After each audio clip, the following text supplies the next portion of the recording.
All right, we're back for another Live the Faith. Woo! Woo! I'm here with Gomer and his famous podcast, Chasing Foxes. You're the worst. You're the worst. Chasing Foxes. Catching foxes. What does the fox say?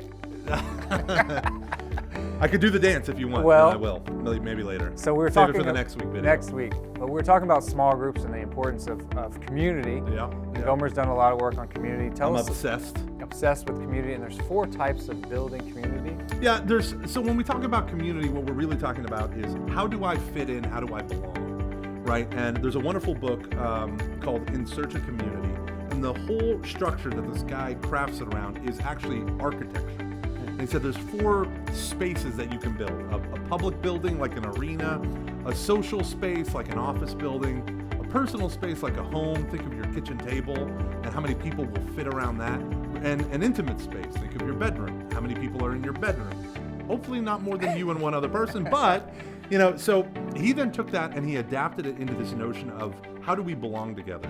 So if you're at an arena, right, and your teams, you actually do belong to the fellow fans, right? Right. So you're cheering them on. Now you high five each other. You don't belong in an intimate way. Can you imagine being at an arena and you're like, "Oh, did you see that touchdown? That was amazing." So tell me about your wife. Is this right? is this pre-COVID or post-COVID? Yeah, no high fiving. Arena. Yeah.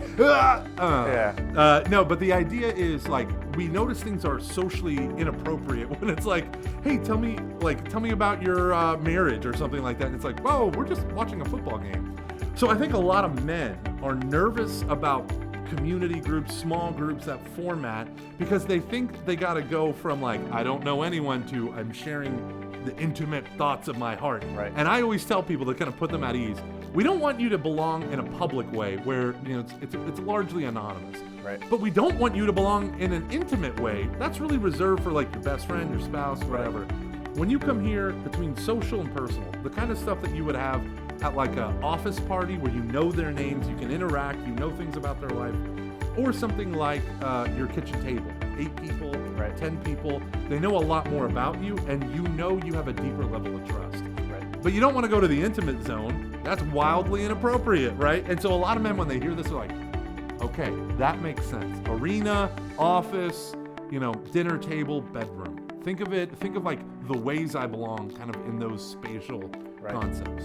What do you think that means your small groups are, it's the core that keeps the thing together, right? Yeah. More than anything else, right? With great content, you got to give them men something to talk about. Those small groups really keep men coming back. What are some things that we could do within those small groups to enhance them, right? Enhance the community within the existing Christian brotherhood. Well, one of our professors, Dr. Scott Hahn, used to say, people don't want to just belong, they also want to contribute.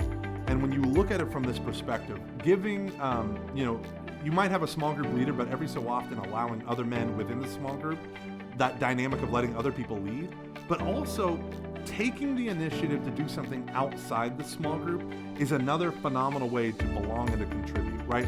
Having your guys come over for a barbecue, watch the game, do whatever. I don't watch sports ball at all. My wife is a fanatic for NASCAR. It's grounds for annulment, whatever.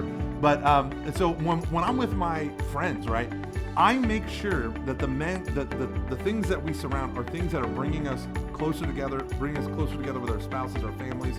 So we do things. My small group meets as a family probably once a month. Wow. And we get together, our families, our kids, and we just hang out, and it doesn't have to be some big religious, you don't have to do a holy hour, but that's cool. You don't have to do a mass, but that's awesome. But you can do other things that they already like. Right. Yeah. Praise God. There you go. All right, thank you. We'll be back with Gomer.